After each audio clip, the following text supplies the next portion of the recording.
E não é o que eu vou ministrar agora, mas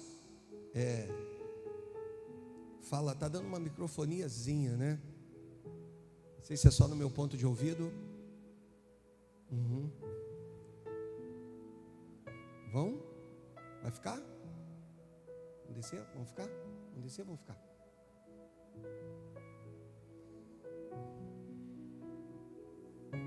Evangelho de Mateus, capítulo de número 28.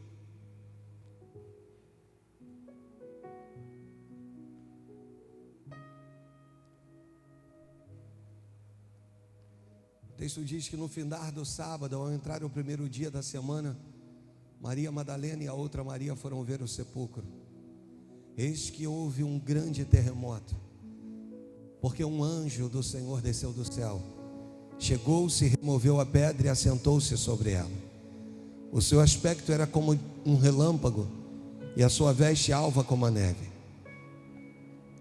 E os guardas tremeram, espavoridos, e ficaram como se estivessem mortos. Mas o anjo, dirigindo-se às mulheres, disse: não temais, porque sei que buscar Jesus que foi crucificado. Ele não está aqui. Aí os anjos vão dizer: ressuscitou. Me ajuda. Ele não está aqui. Vamos lá, com mais fé. Ele não está aqui, como tinha dito. Aí eles vão dizer, até o versículo 6, eles vão dizer assim: vinde ver onde ele jazia.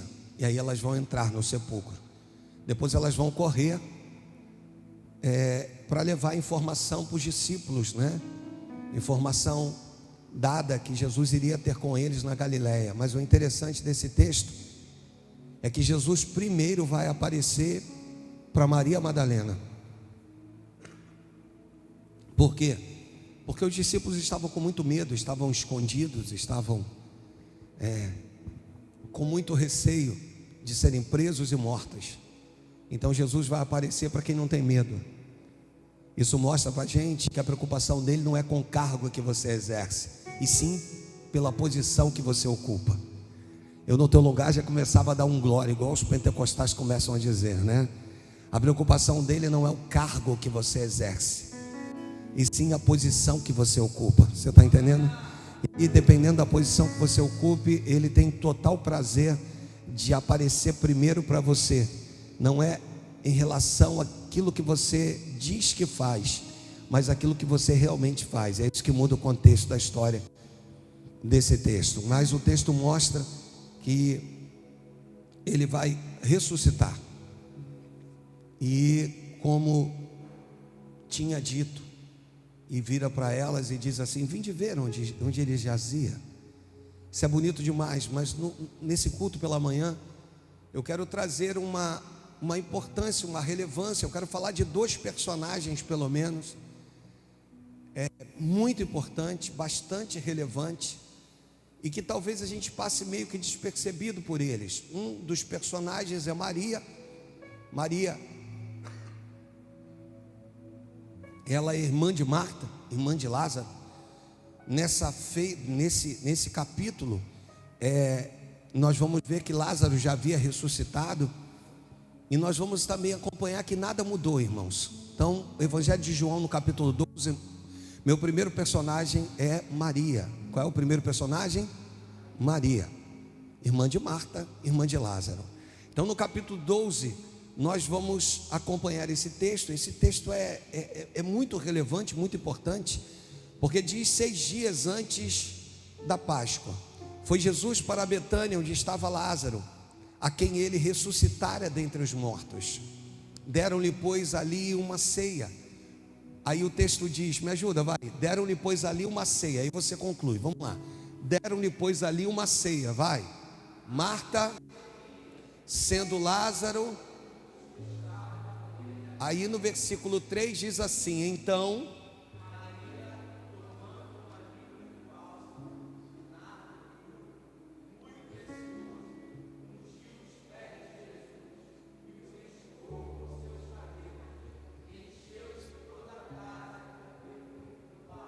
então vamos entender, vamos voltar lá, Mateus. Vou voltar no versículo de número 2. Vamos lá. Versículos de número 2 e 3, ele esconde aqui coisas preciosíssimas, né? Aí, vamos lá. Deram-lhe, pois, ali uma ceia. Aí vamos lá. Marta, sendo Lázaro um dos que estavam com ele, tá. E Maria, versículo 3, Maria estava aos pés de Jesus. Você nota quando Marta vira para Jesus e diz assim: Senhor, tu não se incomoda com isso não? Enquanto eu estou aqui trabalhando, servindo, esta aí está aos teus pés. Aí Jesus vira para Marta e diz assim: Marta, Maria escolheu a melhor parte. Só que dá uma impressão que algumas coisas vão mudar, mas não é isso que acontece. No versículo de número 2 mostra que nada mudou, que Marta continuava servindo, Lázaro continuava à mesa com Jesus e Maria continuava aos pés de Jesus. Isso mostra três tipos de pessoas dentro da igreja extremamente importantes. Aqueles que vão servir estão na posição de Marta. E outra coisa aqui importante na minha introdução: não adianta querer trocar de papel. Quem foi chamado para servir precisa servir. Pegou ainda não? Vai pegar.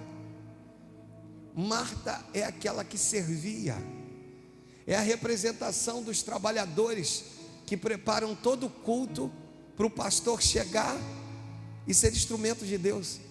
É aqueles que estão na portaria, é aqueles que vão estacionar carros, são aquelas irmãs que estão ali apertando mão, estão dando um abraço, estão dando um sorriso. São essas pessoas que estão lá no departamento infantil cuidando das nossas crianças, ninguém vê. As Martas não necessariamente elas são vistas, elas foram chamadas para servir, e elas fazem isso com excelência. As Martas não podem sair do seu serviço e decidirem ir para os pés de Cristo.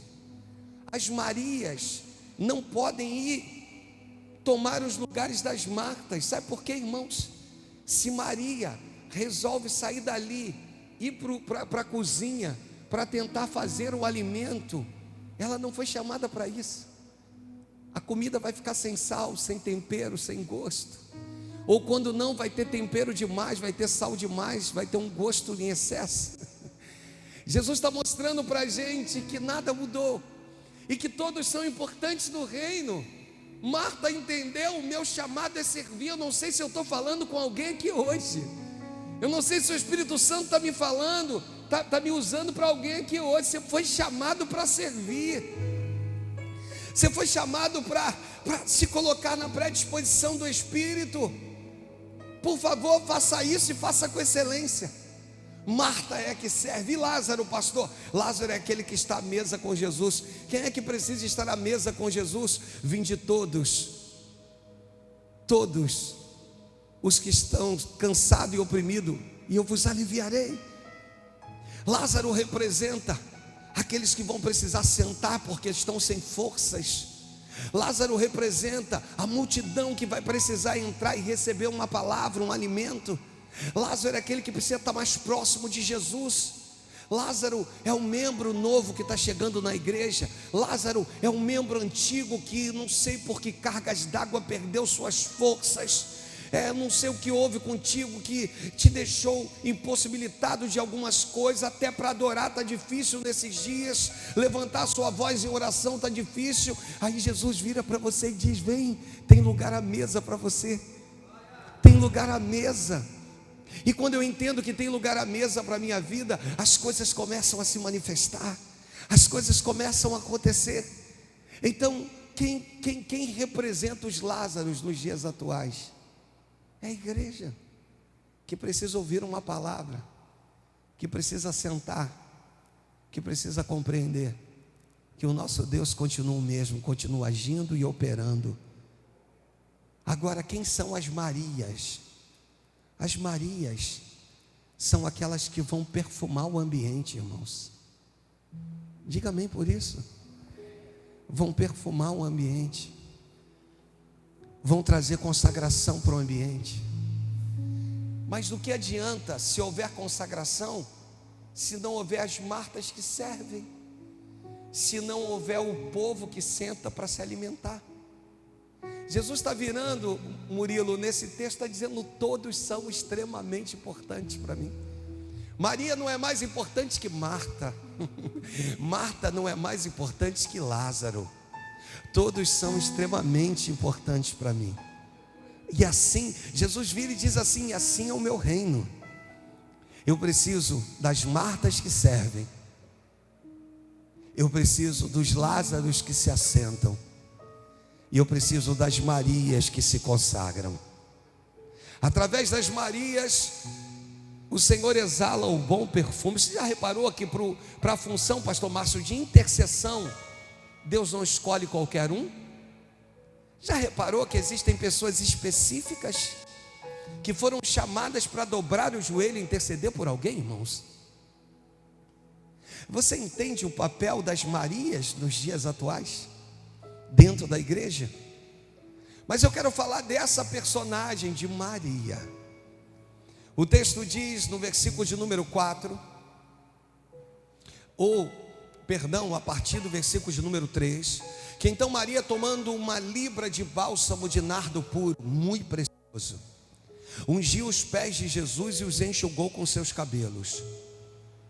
Há num outro evangelho, coisa que a gente não vai ler agora, que esse texto vai se referir a alguém que vai banhar Jesus por inteiro, vai derramar esse perfume no alto da sua cabeça e vai banhar Jesus. Aqui o João, ele descreve que ela vai ungir os pés de Jesus e os enxugou com seus cabelos, encheu-se toda a casa com perfume do bálsamo. Olha o que acontece a partir do versículo 4, para a gente se retratar a minha primeira personagem. Mas Judas Iscariotes, um dos seus discípulos, o que estava para traí-lo, disse: por que não vende esse perfume por 300 denários? Você sabe que cada denário representava um dia de trabalho. Repita comigo: cada denário representava. Eu estou falando aqui de quase um ano de trabalho. Era a avaliação que Judas fez daquele perfume que estava sendo derramado sobre Cristo. Ele olha para aquilo e diz assim: isso representa mais ou menos um ano de trabalho. Quase, claro que um ano tem 364, 5 365, 366 no bissexto. Mas Judas aqui olha e diz assim: rapaz, isso aqui é precioso demais. Ele consegue olhar para aquilo e dizer: isso representa aproximadamente 300 denários se for vendido. Senhor, por que não vendeu esse perfume por 300 denários, se deu aos pobres? Ele não está preocupado com os pobres, não, irmãos. Ele está preocupado com o valor monetário, não é com os pobres. Mas você já reparou que todas as vezes que você está para entregar algo para o Senhor, tem alguém que tenta roubar a sua oferta?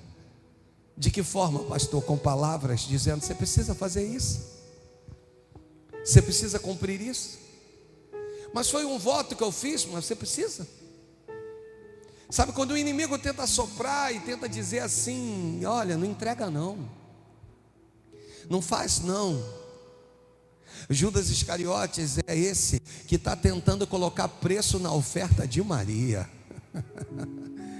A tua oferta, irmãos, a tua entrega não tem preço. Pode ter um valor monetário que significa o valor da sua entrega, mas para o Senhor não tem preço a sua entrega. E no versículo seguinte, no versículo de número 6, isso disse ele, não porque tivesse cuidado com os pobres, não, porque era não. E tendo a bolsa, tirava o que nela se lançava. Ou seja, no momento do ofertório, ele, ao invés de depositar, ele tirava. Olha que coisa. Aí eu prossigo para a gente falar do primeiro personagem, eu não me prolongar hoje. Jesus, entretanto, disse: deixai-a, que ela guarde isto para o dia. Jesus, entretanto, disse: deixai-a, para que ela guarde isso para o dia em que me balsamarem. Porque os pobres sempre tende convosco, mas a mim nem sempre me tendes. soube numerosa multidão dos judeus que Jesus estava ali, e lá foram, não só por causa dele, mas também de Lázaro, para verem Lázaro, e quem ele ressuscitara dentre os mortos. Mas os principais sacerdotes resolveram também matar Lázaro. Aí eles vão montar agora uma conspiração contra Lázaro. Eu quero falar a respeito dessa personagem chamada Maria, da sua importância em poder ungir o corpo de Jesus. Para quê, pastor? Para a sua morte. Jesus vai dizer assim: essa mulher, ela está me ungindo para a morte.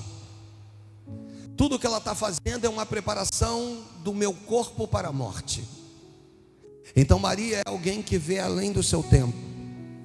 Maria é alguém que se prepara, se antecipa, pois uma semana depois, aproximadamente, Jesus estaria morto.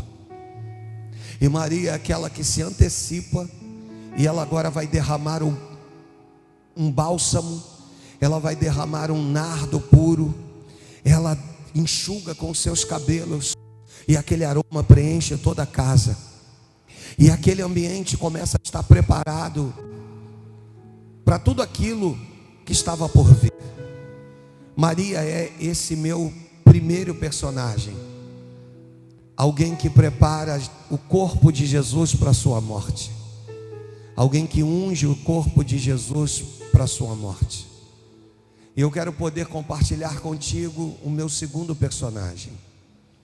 O meu segundo personagem fala a respeito de um homem.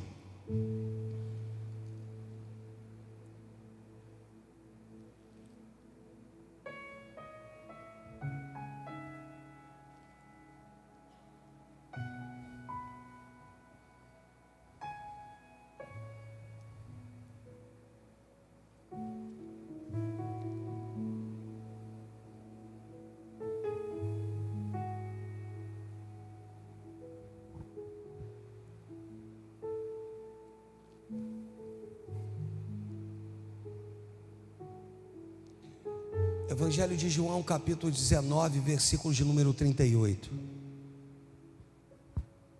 Lembrando que Maria, seu nome é citado algumas vezes no Novo Testamento, nos Evangelhos. Agora eu quero falar de um homem, e eu vou ser muito conclusivo, que seu nome só vai ser citado uma vez. Porém, nos livros canonizados, nos 4 evangelhos, ele vai ser repetido 4 vezes. Então repita comigo: ele vai ser citado uma vez. E nos 4 evangelhos, ele vai ser repetido pelos 4, cada um com uma visão diferente. Tudo aquilo que nos evangelhos são repetidos 4 vezes mostra a sua significância, a sua relevância. Então aqui o próprio Espírito Santo permite que esse homem seja citado, ainda que apenas uma vez, mas que fique registrado nos 4 evangelhos. Desculpa repetir isso, mas isso é extremamente importante para você. A Bíblia fala que depois disso, José de Arimateia, que era discípulo de Jesus, e ainda que ocultamente, pelo receio que tinha os judeus, rogou a Pilatos que lhe permitisse tirar o corpo de Jesus. Pilatos lhe permitiu. Então foi José de Arimateia e retirou o corpo de Jesus. Repita comigo: ele retira o corpo de Jesus. No versículo de número 39, também Nicodemos, aquele que anteriormente viera ter com Jesus à noite, foi levando cerca de 100 libras de um composto de mirra e aloés. Eu queria ter tempo aqui para te dar a significância da mirra e do aloés. Tomaram, pois, o corpo de Jesus, envolveram-o em lençóis com aromas, e como é de uso entre os judeus, preparação para o sepulcro. No lugar onde Jesus fora crucificado, havia um jardim, e nele um sepulcro novo, no qual ninguém tinha sido ainda posto. Deixa eu contextualizar isso aqui para que você entenda o que vai acontecer com esse homem chamado José de Arimateia. Se Maria foi importante, porque ela vai preparar, aromatizar o corpo de Jesus para a sua morte, José de Arimateia também é importante, porque agora ele vai preparar, aromatizar, ele vai derramar nardo, ele vai derramar perfumes sobre um corpo que daqui a pouco vai ressuscitar. Então, se tem alguém que prepara o corpo de Cristo para a sua morte, agora se levanta alguém que preparará o corpo de Cristo para a sua ressurreição. Esse homem é José de Arimateia. E nesse texto aqui, a gente começa a aprender algumas coisas com ele. Por quê? Porque antes de derramar o perfume, ele vai precisar descer o corpo de Jesus da cruz. Então o corpo de Jesus, ele vai precisar sair da exposição. Quem é José de Arimateia? Quando Jesus não consegue fazer nada mais por si mesmo, ainda que seja 100% homem, 100% Deus, mas que naquele momento ele precisava cumprir, ele não podia descer da cruz, ele não podia ressuscitar antes do terceiro dia. Deus levanta alguém para fazer aquilo que ele não podia fazer. Nessa mensagem, um dos temas que eu já apliquei no passado é ser útil na inutilidade de alguém. É quando alguém vai ser útil na inutilidade de Cristo. E esse homem, José de Arimateia, ele vai remover Cristo da cruz. Pastor, qual é a importância de remover Cristo da cruz? Principalmente nas igrejas mais tradicionais, onde você vai ver a imagem de Cristo, e é muito comum nessas igrejas tradicionais, nas igrejas católicas, que tenha lá uma imagem de Cristo. Você vai ver que a parte que esconde as genitálias de Cristo, elas estão tapadas. Você vai observar isso, tem um pano tapando. Mas na cruz do Calvário, uma maior humilhação que uma pessoa podia sofrer era ser posta completamente despida na cruz. Então eu não estou falando de um Cristo que tinha parte do seu corpo tapado por um pano. Eu estou falando de um Cristo que estava completamente nu na cruz. E agora José de Arimateia traz um ensinamento lindo para a gente. Ele remove Cristo da exposição, mostrando para nós, irmãos, que esse é o chamado do verdadeiro evangelho. Dá uns cortes nesse microfone, né? Tá reparando? É que o microfone é novo, gente, né? Mas é um microfone novo e caro, por sinal. E o que ele vai fazer? Ele vai remover Cristo da cruz. Qual é a importância disso, pastor? Toda.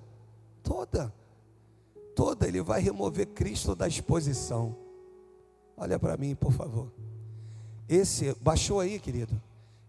Aumenta aí, por favor. Aí me atrapalhou aqui. Essa função de José de Arimateia, de remover Cristo da cruz, irmãos, é a minha função e a tua. Tem alguém exposto? Remova. Agora você entende o cuidado que ele precisou ter. Porque apesar de ser um corpo, eu já cuidei no decorrer dessa minha função pastoral de muitos sepultamentos, onde as famílias não tinham condições de estar lá e cuidar do corpo. Eu lembro do falecimento do pastor Leonardo. E quando chegamos no hospital e eu fui lá ter contato com a funerária, eu lembro que para remover o corpo dele e colocar dentro da urna, uma vez, que era alguém obeso, alguém muito pesado, eu virei para eles que estavam colocando dentro da urna, eu disse: gente, não há problema nenhum, eu sei da dificuldade que vocês vão ter, então assim, não estou aqui para discriminar, para achar, mas o rapaz que veio da funerária, eu achei aquilo incrível. Eu vivi 2 experiências assim com pastores. O rapaz que veio da funerária virou e falou assim: não deixe abater a cabeça dele. Gente, está morto. E o rapaz da funerária disse assim: não deixe abater a cabeça dele. Vieram mais de 12 homens, irmãos, para ajudar para colocar dentro da urna.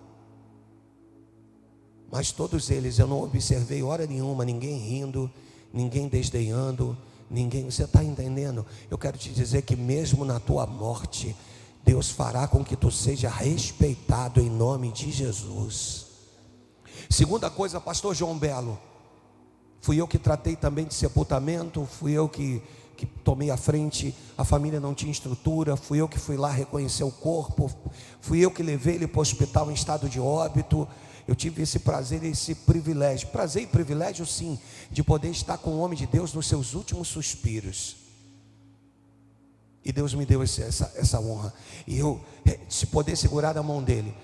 E quando o rapaz chegou da funerária, ele falou assim: ele é pastor? Eu falei: ele é pastor.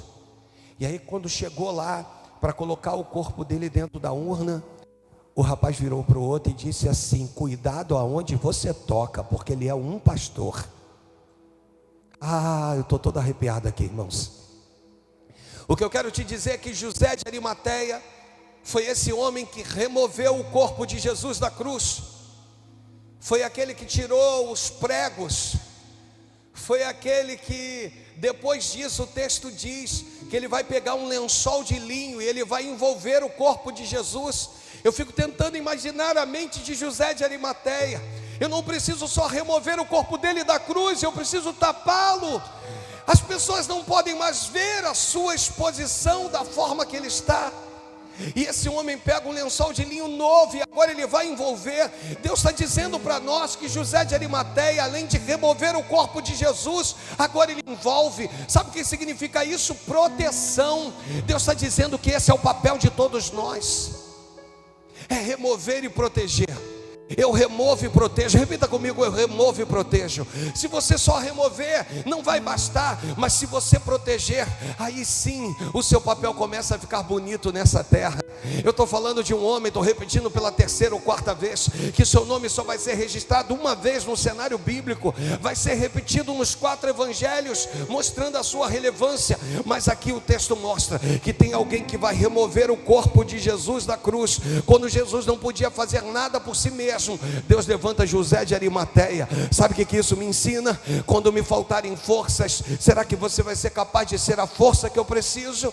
Quando me faltarem vigor, será que você vai ser capaz de ser o vigor que eu necessito? Porque é simples.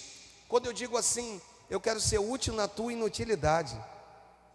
Difícil é: você pode ser útil na minha inutilidade? Você pode ser a força quando me faltarem? Você pode ser a palavra de ânimo quando eu estiver entrando num estado depressivo? Isso é que é bonito. E esse homem, então, ele vai remover o corpo de Jesus. Ele remove.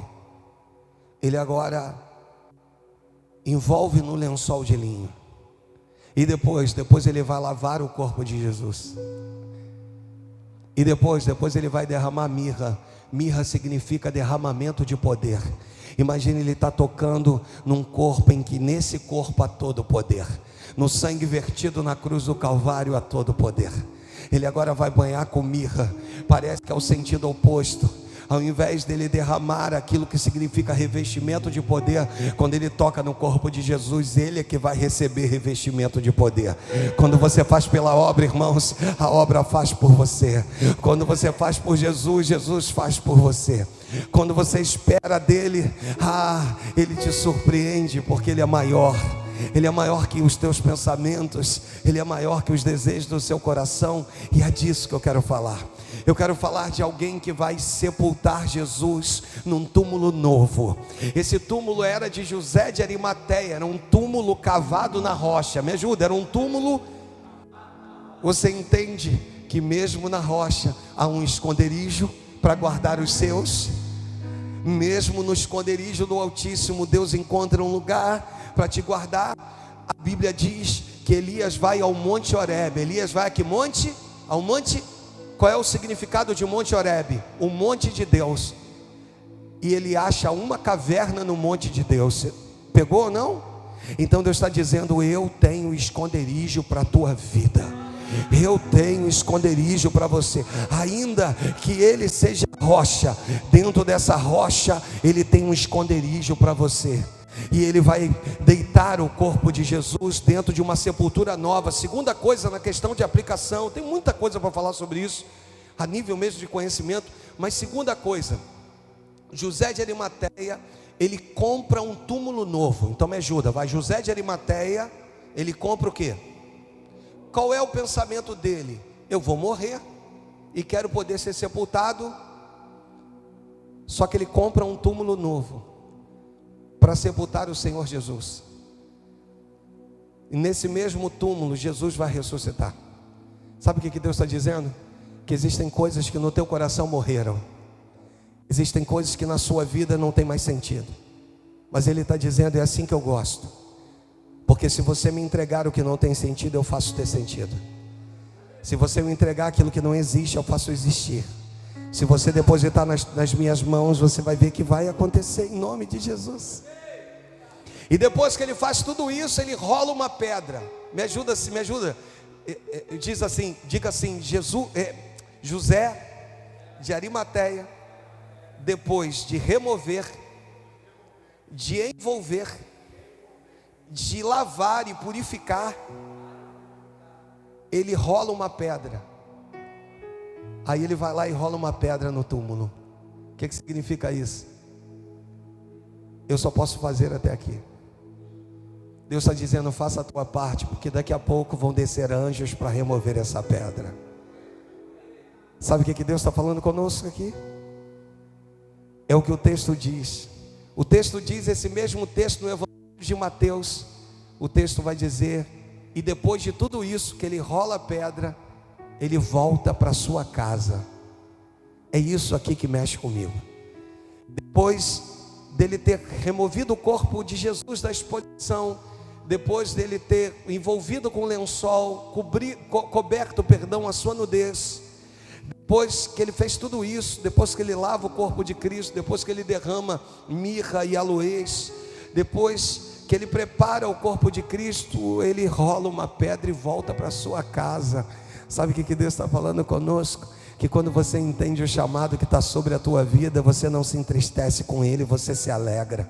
Depois que ele cumpre tudo aquilo que ele precisava cumprir, ele agora pode voltar para casa e dizer, Pai, eu fiz aquilo que o Senhor designou que fosse feito. Eu cumpri o teu chamado. Deus está falando conosco. Deus está dizendo, cumpra o teu chamado cabalmente, vá até o final. E no final que possamos dizer, Senhor, a minha função é até aqui, é rolar uma pedra. E depois daqui não há problema nenhum, deixa, porque Deus vai enviar anjos para remover a pedra e mostrar que aquele que jazia morto ressuscitou. Você está entendendo?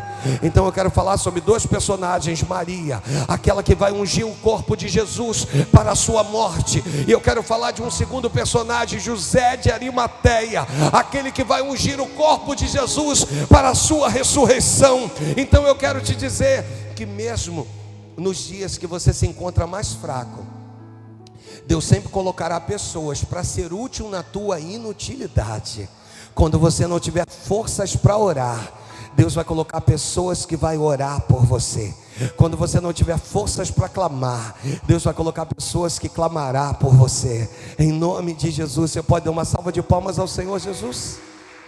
Diga aleluia. Repita comigo, diga assim: Deus, dê-me condições de ser útil na inutilidade de alguém.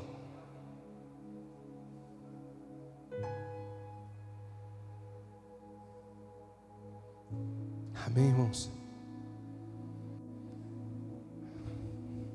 Em nome de Jesus, que Jesus possa abençoar a sua vida poderosamente. Nossos trabalhadores podem vir.